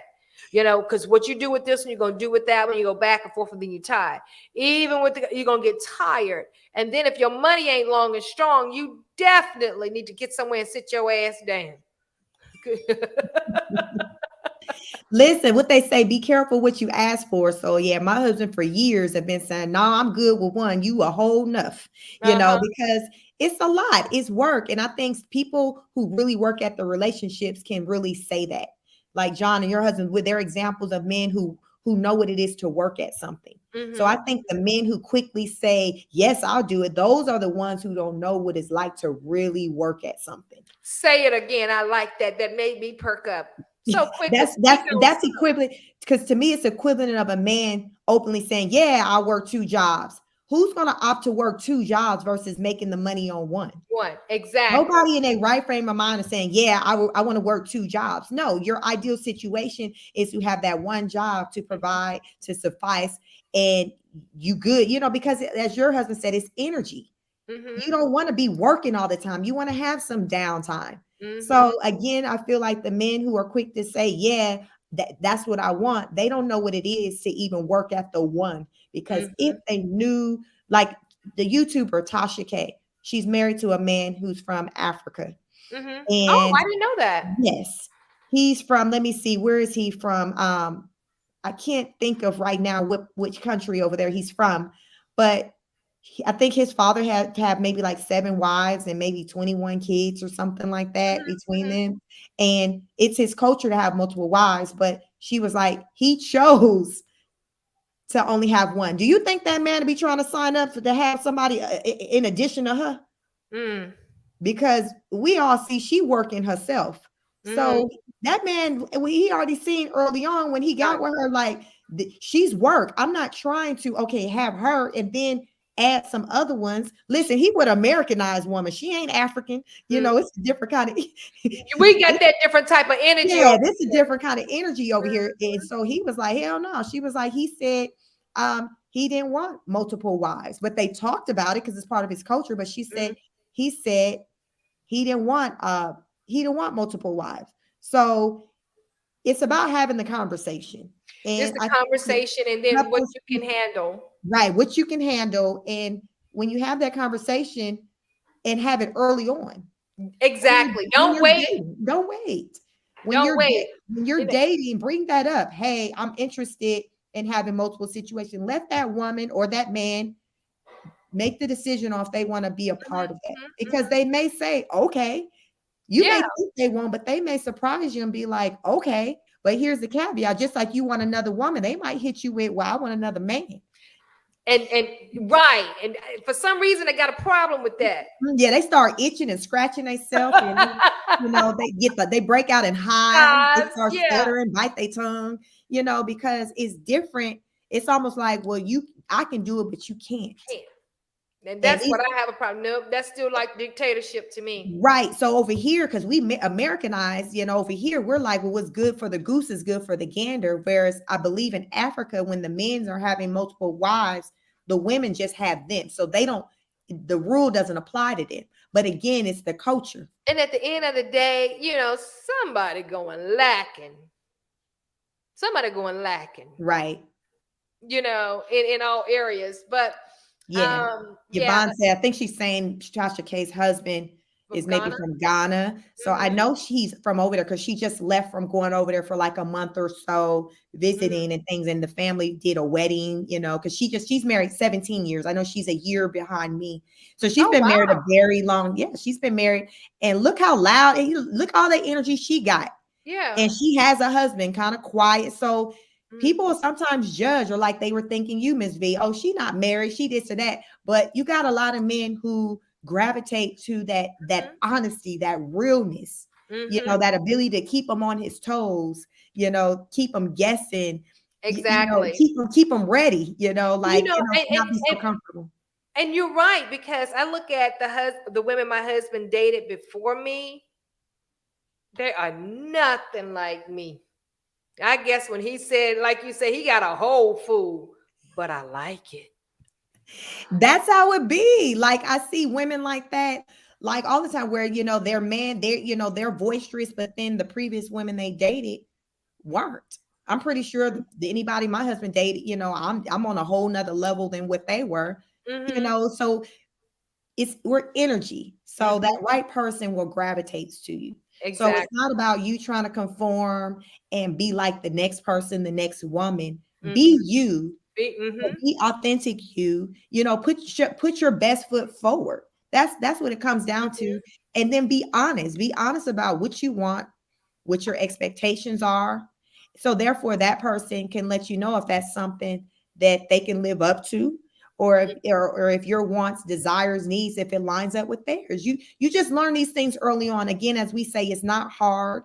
And us as married women, and Raquel may be able to attest to this, it's not hard. People make it very difficult. But I think people who find it difficult are the people who aren't authentic within themselves.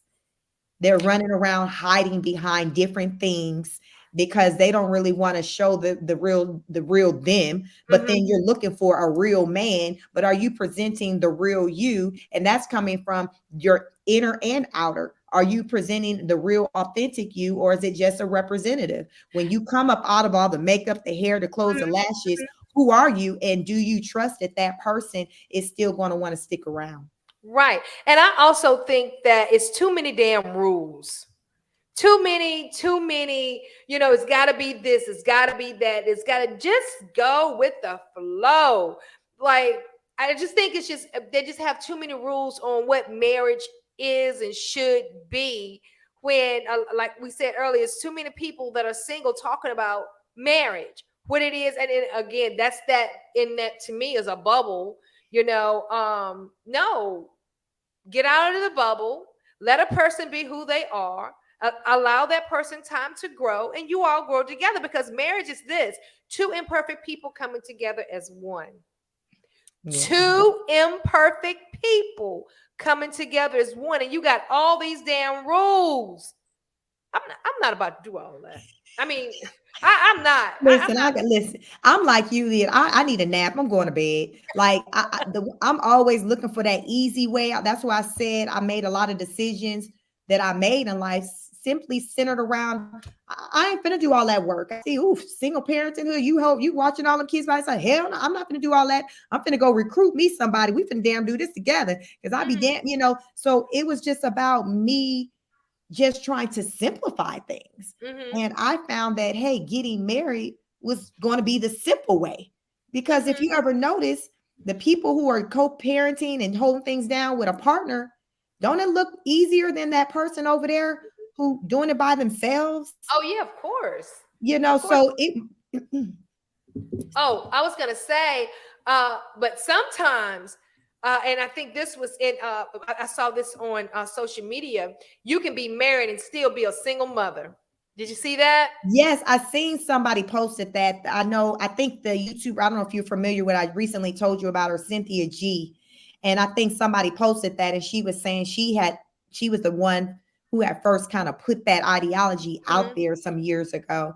Mm-hmm. So she had posted about, I guess someone kind of brought it back up. But yes, you can be married and still be single. And that happens when somebody checks out of the relationship. As my mom would say, you know, a lot of times a woman will mentally check out of the situation or the marriage or relationship long before they physically leave. Think about the times when you left your relationship. Were you mentally gone and checked out before you physically grabbed your stuff, grabbed your kids, and got the hell on? Yeah. Everything, and as Mr. Lego said, everything starts in the brain. So that Mm-hmm. goes to show that it starts in the brain with the mindset. Mm-hmm. So what's happening is that you have these people, and I think more often than not, even with the few of people in our community who are married, they're just living in these relationships like almost like roommates. Mm-hmm. Not really, they're just there, you Mm-hmm. know, where there's no life, no emotion. Think about couples you've seen where there's no energy, no love felt, and it's just like they're just there, and you're wondering like, why are they still together? And I see that so much. They don't do trips together. They don't show affection together. When they do speak with one another, it's just kind of, it's not in a tone that you would expect for a husband and wife to speak to one another. You know, the kids pick up that energy, the outsiders pick up that energy. It's so thick to where you even feel uncomfortable. Mm-hmm. And you're like, what is going on? So I look at that as that situation where sometimes you're a single parent while being married because the other person, he ain't at home, he's gone. So you at home holding it down by yourself. He may or may not be paying the bills. Sometimes he is, but sometimes he not. So you really wondering what the hell he's still around for. Mm-hmm. And you can be in a relationship and still be single. Yep, because it's the mindset. And a Mm-hmm. lot of times in those situations, whilst let's just say the woman feeling like the single parent while being married, the man is operating the single lifestyle while being married. Yeah. So both of those can happen in that same scenario in the same household where Mm-hmm. he's moving like he's single, his mindset, and then she's moving as though she's a single parent and they're just cohabitating together.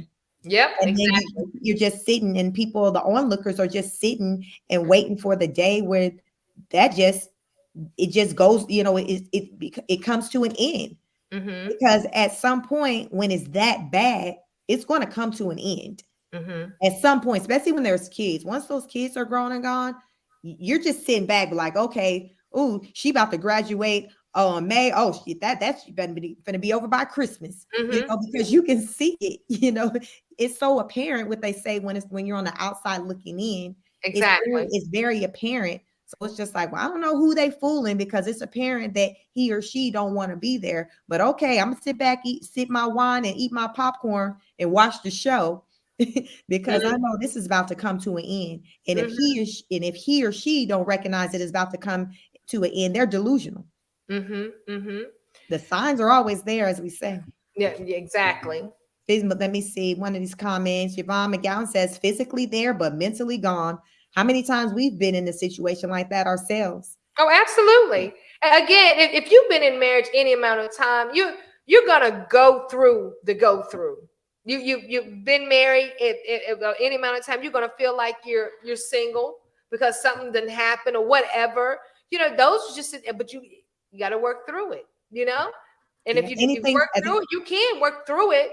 You know, and if you can't, then what's the point of still being there, right? yeah, that as they say, anything worth having is worth working through, but you have to understand and recognize when it's time to tap out. Mm-hmm. Tap Absolutely. out. Like, because sometimes people spin their wheels and trying to work, but it still takes two. Everybody in a relationship have to Mm-hmm. put in that effort because if Mm-hmm. it's only one, it's not going to work. That's Just like it took two to get married, it's going to take two to keep you married. Mhm. So you got to understand. And if you see that you're the only one working at it, then you have to accept or have that real conversation to say, maybe this ain't it. Maybe it is time for us to go our separate ways. Maybe things have ran its course. People do grow apart. if you got some people who were never in it from the jump, Mhm. they thought they was, but they checked out long, early on within their, you got people I've heard, they say, oh, I was married. So on that panel show, on the Peep show, one gentleman said, the one who said he'd work it out if his wife cheated, he said his first marriage lasted for 10 years. His words was, I stayed 9 years too long. So what he's saying is after year one, he knew it was over. I've had a girlfriend before tell me, at that time she'd been married maybe about 8 years, and for the past 6, she had been unhappy. Mhm. Or, I know another couple been married for many years, and he acknowledged, okay, after the second year, he was unhappy. So people will still stay in these situations. And as I say, the longer you stay in them, the harder it becomes to get out, especially if when you first started being unhappy, there were no kids and you Mhm. didn't get out, and then kids came into play. So Mm. now you got all these reasons to stay. Damn. I should have left when the getting. Yep. Look, I should have when the getting was good. Now it's just like, dang, now you got, so you stay. And then Mhm. as you're living life, you're accumulating things together, you're building together. So it becomes harder and harder and harder. And then Mm. next thing you know, you be like, I might as well stay. Yeah, unhappy. Yeah, I that's one thing about me. I don't like being unhappy. Yeah, I don't either. I Yeah. don't like being unhappy. I refuse. I can. If I'm gonna be in something, I ain't got to be all bouncing off the wall, but I'm not going to be in misery. I can't. I don't even think I can possibly even do it, Ms. V. Like, listen, I don't even think I can actually physically do it because of that. I'm so full of life to where Mhm. I don't think I have it in me to live a life with someone and not feel good, Mm. about it. So, Absolutely. I choose to work on, my relationships with people, with my marriage, because I'm all about quality. Mhm. And it's not about the quantity of, okay, how long I can be married. It's the quality. The Because quality. I don't want to be Absolutely. spending years and years of married with somebody and I'm just miserable the entire time. But I can say, oh, I've been married 30 years. It's not Mhm. about that. I want to talk about how happy, how fulfilled I felt and the testimony I've had and how I got to this place and how you two, I want to be a testimony. I want to be the example of how you can work through things and overcome them. Like, Absolutely. that's the example I want to be, not the example of throwing in the towel. When the going get tough, you get gone. Like, some situations do warrant, like the young lady you talked about, it was in an Mhm. abusive situation. Yes, sis, get out, run. But if Mhm. it's something dealing with from an emotional aspect, you not getting what you need out of him or he's not getting what he needs, you can talk through those things. Mhm. Mhm. You Mhm. you can talk through those Absolutely. things. It's like and talking through those things. Like when my husband and I, when we were going to counseling, and the counselor, she thought this was just like, what? After we would leave counseling, like his thing, we like ice cream. He like ice cream or whatever. We would go to the ice cream parlor, get some ice cream, sit and just discuss, reflect about what we had just discussed, even though we were going through a real trying time at that time. It was almost like we wasn't, but we was. And we was dealing with the elephant in the room, and we still cooked together. We still did everything together. You know what I mean? And so it's things like that that you think about. You kind of weigh, like the guy in my class said, if you got 90% of what you want, but then it's lacking that 10%, do you give up that 90 for that 10? That's a good way to put it. Absolutely. And I'm just messing with everybody in the class. I was like, yes, because I want I want 100. He was I like, can wait, see what? it. No, because his parents waited. They got married young, and they had him when they were in their 40s. So his parents they was married for like 20-some years and then had him or whatever. But he said he see how his parents do, and like he was like, you don't give up the 90, Miss V. I was like, I know, although everything is not going to be straight cut, but it's just, you just have to work through some things. And I Yeah, said, I like to say you can't throw the baby out with the bathwater. So, and what I mean by that is that it can't be an all or nothing type mhm, situation. You got to evaluate all the different aspects of a situation, mhm, because like the young guy, you're in a class with a lot of young teeny boppers, the millennials. So they're learning, and we, Right. we can learn from them, and they're learning from watching. Mhm. And he's seeing that no, it's not all good, but you can work through things, and then you take the good with the bad, because as you say, and I like when you say it's two imperfect people coming together. So because for it to be 100, that's implying that both people are perfect, right? Right. So his example is saying, just as you're saying, we're dealing with imperfect people. So when it comes down to which types of flaws are you willing to work with or work through? Right. What's your thing? Are you willing to work with the lying, the cheating? Are you willing to work with him not making a lot of money, or him or her not making a lot of money, or him or her, their body not being model-esque? Like, you have to pick your thing, because we all have our thing that's the Right. priority. Definitely deal breakers. Like, I'm not, Yes. Right. and I look at people that were before me, going through everything that we've been. I look at the people that was before me, like this one couple. Well, he just passed away, bless his heart, Lord rest his soul. Like, he had a good job. Like, she didn't really have to work. She worked, and they had like a good life. I'm a little girl watching their marriage and everything, but he was doing the most. He was a supervisor at DuPont. Now, I know you heard of DuPont. They've closed in this area for years, but he was a supervisor at DuPont. Mind you, back in the 80s, they were making good money. He was making like $20-some then. So you can imagine how they were living, right? He was supervisor at work. He was doing the most. She was beautiful. I mean, a shape that we go have surgery for, right? In the 80s, his wife. Long, pretty hair. Listen, she says, nigga, I know I look good. If you feel like you want to run with these white women, well, let me show you what I can do. Girl, let me tell you, she's doing just as much as he was doing. Wait a minute. What was she doing? Just as much as he was. Right. Sip that tea, girl. Just as much as he was doing. Right. And listen, on weekends, he go to the club. She go to the club. She had a man. He had a They woman. weren't bumping into each other, were they? No. No. He was doing. She knew what he was doing. He knew what she was doing. She didn't care. She was like, if he feel like he big and bad enough to do it, and so can I. I'm not sitting in the house waiting on him. But guess what? As time went on, that little thing ran its course. And she said they had a conversation and said, no matter what we've done to each other, I love you and you love me. And we're not leaving each other. And they made it work. Wonderful life after that. That was ugly for a while there. Even had a baby. He had a baby on her? Mm-mm. She had a baby by another man? Mm-hmm. And he accepted the baby as his own. Girl, he said it never would have happened had he not stepped out.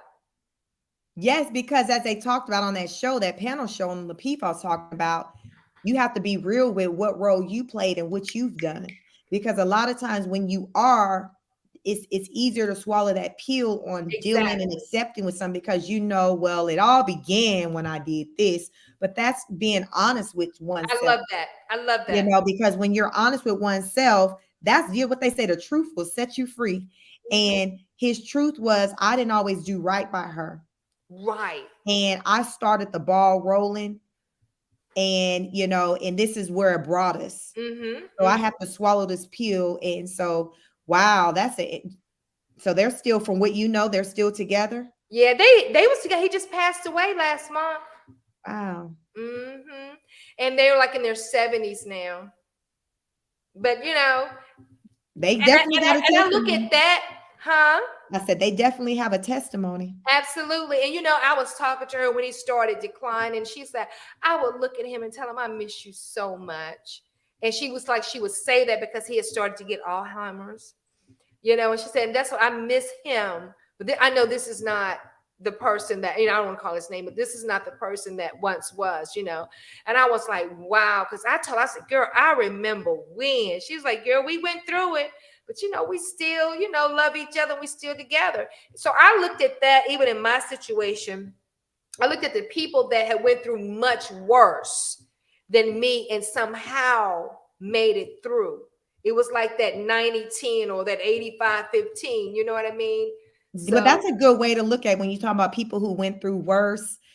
You know, in my life, I don't have very many people who are who are also married or to talk to or say if you know that they may have been married, but now they're divorced. So it's not like I get into conversations with people to talk about just what comes along with marriage. So with being on YouTube, a content creator, building relationships like with you, this is kind of the most that I've been able to get into having conversations with other fellow married people. And it's great because it also helps me to understand and interpret some things that maybe my husband and I have gone through, like with Talking with Men. I did a show with AK on Fire. If you guys aren't familiar with him, go check him out.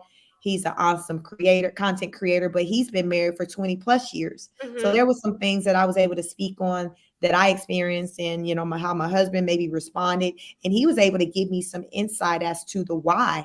And it was like, wow, it made sense. So I think that it's important for us to listen to people who have achieved the goals that you want. Like a person who wants to be rich one day, they're not going to go and sit down and talk to the broke person. They're going to talk to the person who's rich, right? It's logic. You go talk to the person who's achieved that goal, who has that going on. And people make things so difficult, and too many people are listening to people who haven't even achieved the goal that they want. They're listening to people who are out there trying to get to it just like them. And it's like, where's the logic in that? There's none, but they have all the answers, right? Oh yeah, they got all the answers. They viewership show like they over there preaching, and it's just like, girl, it makes me feel like I'm in a twilight zone. How can I tell you how to have a baby and what labor is like if I've never had a baby? They doing it in droves. Like most of the people who are out here, talking about marriage, they've never been married. Some men, they've never been in it. Some of the men are anti-marriage. Some of them are newly married, but definitely a lot of the women, because a lot of women haven't, experienced marriage, and they speak on these things and tell you this is what you should tolerate, this is what you shouldn't. But like I said, they've never dealt with it. They're just speaking on, well, this is what I wouldn't do, but they don't have a clue about, as we talk about things that takes place in a marriage and what you work through. So I get it. You want to talk about wanting to achieve this, but pretty much they're more so giving advice, on something. And in the comments, you have so many people trolling, of course, and saying, well, how did it work out for you? Or why don't you have this if you got all the, they come at you. And that's the thing that you got to be careful about when you start speaking on certain things. Do you have the receipts to back up what it is you're speaking on? That's always going to be important. And people kind of don't really take that into an account enough. Do, the person who you're listening to, what's their resume? Like it's basic common sense. And I don't think people are thinking, they're just saying, oh, well, what she's saying sounds nice. Her saying, if a man does this, you leave. Yeah, it sounds nice. But then us as married women, we can be like, oh, they clearly ain't never been married, because we as married women know that it's not so cut and dry. It's not so easy to leave, especially when there's children involved. Absolutely. When you have assets involved, like when you've put in a lot of years. It's levels to it, and it's certain things that you only know if you've experienced it. And a lot of them don't even really speak or even add that part in. It's just strictly, this is what you should do and this is what you shouldn't do. But it's like, okay, that sounds nice, but I haven't seen how it's worked out for you with going about it that way. And that's the only thing that I be saying when they keep talking about hollering marriage. It's more to it than just saying I'm married now. Okay, so now you're married. What you gonna do? Go ahead. I'm sorry. Right. Miss Yvonne McGowan says, sounds like in spite of it all, they loved one another and found their way back. I think she's talking about the couple you talked about. But that's things that as a married person, you understand. But somebody who's never been married don't have a clue what that means. They're like, what? Like, I can understand, the whole scenario that you talked about, because I know how it's not so easy to just leave. You think it is, but it falls in that category. As I say, you say what you'll do or how you'll react if you were in that situation. But once you get in it, It's different. it's different. You respond. You find yourself doing something you would have never thought you'd do. And, hopefully more people, more women will wake up and, think about, wow, this person who I'm listening to and getting this advice to, they don't have receipts on showing that it's worked out for them. Let me maybe, lend an ear to the person who does have the receipts to hear what it is that they got to say, because clearly they know more than this person knows. Absolutely. Absolutely. Only But time everybody think it's a quick fix. Everybody think, only thing I got to do is just submit and just say I do. Yeah, be cute and have sex. It's so much to it. Those things. As you say, it's so many levels to this. Yes. And somebody I was listening to on YouTube, they said they did a poll on men, and as they talked about, men later in age, like 40 plus, the priorities in a woman in a relationship, like sex was like at the bottom. So it goes to show a mature man, that's not what he's factoring in when he's qualifying a woman for wife material. Exactly. I mean, he's not doing that. He's not doing that. And that also means that he's not necessarily looking at her body, like how beautiful she is. He's looking at certain characteristics. Will she love me? Does she have respect for me? Does she support me? Does she make me feel good? Do I enjoy, being around her? Because I've seen there was this one bigger, heavy set woman on the internet, and she said her husband was, it's a white couple, and her husband is somebody. Remember the show Baywatch back in the day? He looked like somebody off Baywatch. And then she's maybe, let's just say I'll equate her to like Lizzo.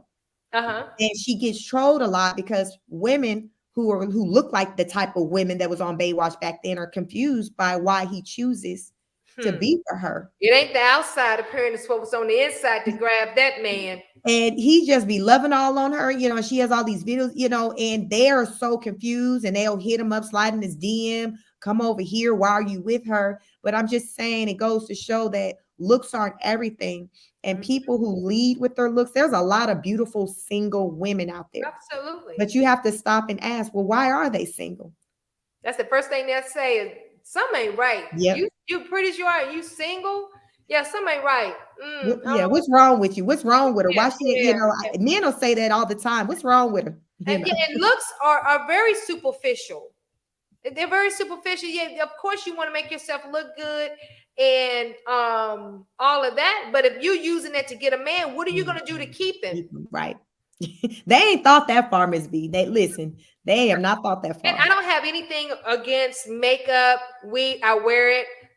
I don't have nothing against that, but that don't make me. That only enhances me. Come on, somebody. I said something that don't make me. It only enhances me. There's a difference. And I don't lead with that, or when I didn't lead with that. You gotta have something up here. What else can you do? That's the secret to. That's what they say. The secret to the sauce. That's the secret to the sauce. I don't know if I can tell y'all the secret to the sauce.